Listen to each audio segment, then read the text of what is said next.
સમાજની નારી અસ્મિતાની લડત હજુ પણ યથાવત છે। શ્રી રાજપૂત ગુજરાત કરણી સેનાએ ભાજપ વિરુદ્ધ મતદાન કરવાનો નિર્ણય લીધો છે। ત્યારે કચ્છ મોરબીની સીટ પર લગભગ 3500 જેટલા રાજપૂત યુવાનો તૈનાત રહી અને મતદાન કરાવવાના છે। કારણ કે જે રીતે આવતીકાલે ગુજરાતમાં 7મી મેના રોજ મતદાન થવાનું છે, ત્યારે હવે રાજપૂત સમાજે વોટનો જ ઉપયોગ તલવારની જેમ કરવાનો નિર્ણય લઈ લીધો છે। નમસ્કાર, આપની સાથે હું છું જાનવી।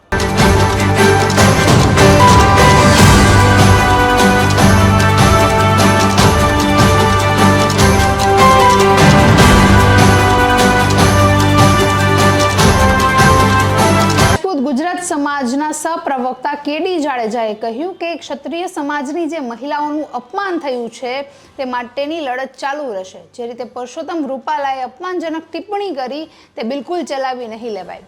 પરસોત્તમ રૂપાલાની ટિકિટ ભલે રદ નથી થઈ, પણ હવે બધા જ ગામોમાં, બધા જ જિલ્લાઓમાં, ગુજરાતભરમાં ભાજપ વિરોધી મતદાન કરવું તે બધાની રણનીતિ ઘડાઈ રહી છે, જેને લઈને મહત્વનો નિર્ણય ક્ષત્રિય સમાજના લોકોએ કર્યો છે। આવતીકાલે 7મી મેના રોજ જ્યારે ગુજરાતભરમાં મતદાન થવાનું છે, ત્યારે કચ્છ મોરબી લોકસભાની બેઠકો પર લગભગ 3500 જેટલા રાજપૂત ભાઈઓ બધા જ મતદાન મથકોની બહાર તૈનાત રહેશે। કેસરિયા સાફા તેઓ ધારણ કરશે અને કાર્યરત રહેશે।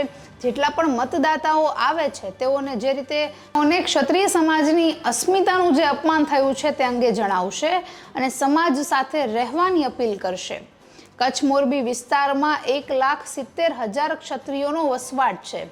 તો જે રીતે હવે ક્ષત્રિય સમાજે આ નવતર પ્રયોગ હાથ ધર્યો છે, ગામમાં બેનરો હોય કે પછી સભાઓ હોય, રેલી હોય, તેમાં તો ભાજપ વિરોધી મતદાન કરવાનો તેમણે નિર્ણય લીધો જ હતો।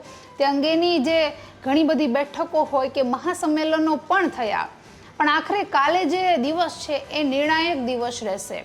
જે આંદોલન લગભગ 1.5 મહિનાથી ચાલતું આવ્યું છે, જે 23 માર્ચના રોજ શરૂ થયું હતું, તે હજુ પણ યથાવત છે।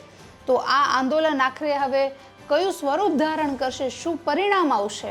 ભાઈઓ જે મહેનત કરી રહ્યા છે, એમણે જે સંકલ્પ લીધો છે મતદાન કેન્દ્રોની બહાર એકઠા રહેવાનો, એ સંકલ્પ હવે ક્ષત્રિયોના મતનો ફાળો કેટલો વધારી શકશે તે જોવું ખૂબ જ મહત્વનું રહેશે। નમસ્કાર।